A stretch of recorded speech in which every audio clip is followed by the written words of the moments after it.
नमस्कार. आज आपण आषाढ स्पेशल घरोघरी केल्या जाणाऱ्या खुसखुशीत कापण्या बनवणार आहोत. कापण्या कडक होऊ नये, वातड होऊ नये यासाठी रेसिपीमध्ये गव्हाच्या पिठाचं, गुळाचं, पिठामध्ये मोहन किती घालायचं याचं अचूक प्रमाण शेअर केलेलं आहे. सोबतच कापण्या तळताना अचूक टिप्स सुद्धा सांगितलेल्या आहेत, ज्यामुळे तुमच्या कापण्या छान खुसखुशीत अशा तयार होतील. अजिबात कडक वातड होणार नाही. तर कापण्या बनवण्यासाठी इथं मी 1 वाटी इतका गूळ घेतलेला आहे. गूळ घेताना मऊ गूळ घ्यायचा आहे. चिक्कीचा गूळ घ्यायचा नाही. चिक्कीचा गूळ खूप जास्त खरखरीत असतो व ज्यामुळे कापण्या सुद्धा आपल्या खूप कडक होतात. त्यासाठी कापणीसाठी खूप महत्त्वाची टिप ती म्हणजे छान मऊसूत असा गूळ घ्यायचा आहे. 1 वाटी गूळ घेतला त्यासाठी आपल्याला पाऊण वाटी इतकं पाणी घ्यायचं आहे. व हे पाणी आपल्याला या गुळामध्ये घालायचं आहे. सुरुवातीला पाण्याचं प्रमाण कमीच ठेवायचं आहे. आता हे मिश्रण आपल्याला गॅसवरती न ठेवता हा गूळ असाच आपल्याला या पाण्यामध्ये विरघळवून घ्यायचा आहे. गूळ विरघळतोय तोवर आपण कापणीमध्ये घालण्यासाठी 1 मोठा चमचा सुंठ, 7 ते 8 वेलची, 2 छोटे तुकडे जायफळाचे, 1 मोठा चमचा बडीशोप घेतलेले आहे. हे आपल्याला मिक्सरला बारीक फिरवून घ्यायचं आहे. याने कापण्यांना खूप छान चव येते. जर का आवडत नसेल तर यातलं एखादं साहित्य तुम्ही कमी जास्त करू शकता. गूळ सुद्धा पहा छान असा विरघळला गेलेला आहे. आता कापणीसाठी गव्हाचं पीठ घेऊया. ज्या वाटीने आपण गूळ घेतला त्याच वाटीने गव्हाचं पीठ सुद्धा घ्यायचं आहे. गव्हाचं पीठ वाटीमध्ये भरत असताना घट्ट दाबून भरून घ्यायचं आहे. हलक्या हाताने पीठ भरायचं नाही. तर आता 2.5 वाट्या इतकं गव्हाचं पीठ घेतलेलं आहे. 1 वाटी गुळासाठी 2.5 वाट्या गव्हाचं पीठ. यानंतर पाव वाटी आपल्याला यामध्ये बेसन पीठ घालायचं आहे. बरेच जण कापण्या बनवताना खूप जास्त बेसन पिठाचा वापर करतात. तर तसं न करता बेसन पीठ कमीच वापरायचं आहे. चवीनुसार मीठ घालायचं आहे. खूप जास्त सुद्धा घालायचं नाही. सुरुवातीला आपण वाटून घेतलेलं सुंठ, जायफळ यामध्ये घालायचं आहे. मिक्स करून घ्यायचं आहे.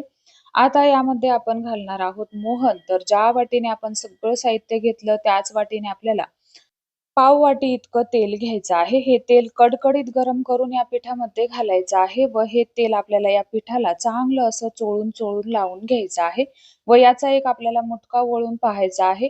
मुटका व्यवस्थित वळला की समजायचं मोहन घातलेलं प्रमाण अचूक आहे. आता यामध्ये आपण घालणार आहोत गुळाचं पाणी. तर कापणीचं पीठ मळत असताना सुरुवातीला गुळाचं पाणी घालत असताना खूप जास्त घालायचं नाही. अगदी थोडं-थोडं पाणी घालत हे पीठ मळून घ्यायचं आहे. गुळामध्ये पाणी सुरुवातीला घालत असताना पाऊण वाटी इतकंच घालायचं आहे. खूप जास्त पाणी घातलं तर गुळाचं पाणी शिल्लक राहतं व कापण्या अगोड होतात.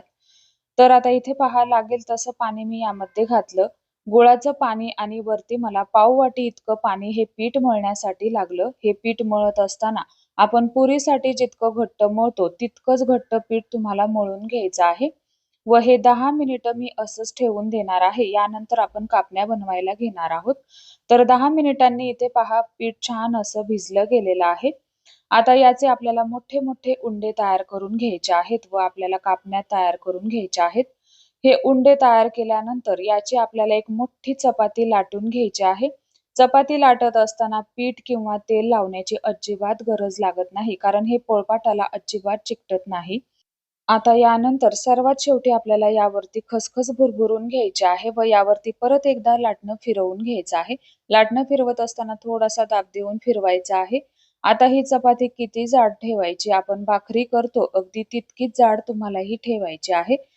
तर आता दोन्ही साइडने मी खसखस लावून घेणार आहे. बरेच जण सुरुवातीलाच लावून घेतात, पण सुरुवातीला खसखस लावली की काही कापण्यांना दिसते तर काही कापण्यांना दिसत नाही. तर आता कापण्या कट करून घ्यायच्या आहेत. तर डायमंड आकारामध्ये या कापण्या मी कट करून घेतल्या.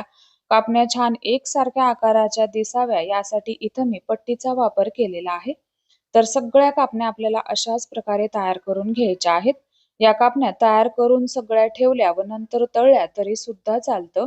तर आता इथे पहा इतक्या जाडीची ही कापणी मी तयार करून घेतलेली आहे. कापण्या तळण्यासाठी तेल छान कडकडीत गरम करून घ्यायचं आहे व यामध्ये आपल्याला एक छोटी कापणी सोडून पाहायची आहे. या कापणीला छान असे बुडबुडे येत असतील तर समजायचं तेल व्यवस्थित असं तापलेलं आहे.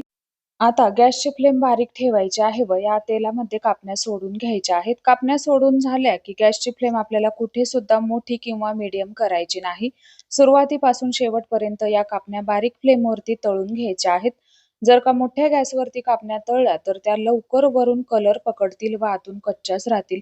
मीडियम गॅसवरती तळल्या तर त्या खूप जास्त वातड होतील. तर अशाच पद्धतीने सगळ्या कापण्या मी तयार करून घेतल्या.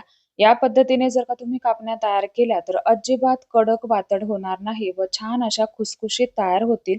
तर चला, आजची रेसिपी आवडल्यास लाईक, शेअर, सबस्क्राईब करा. रेसिपी पाहिल्याबद्दल धन्यवाद.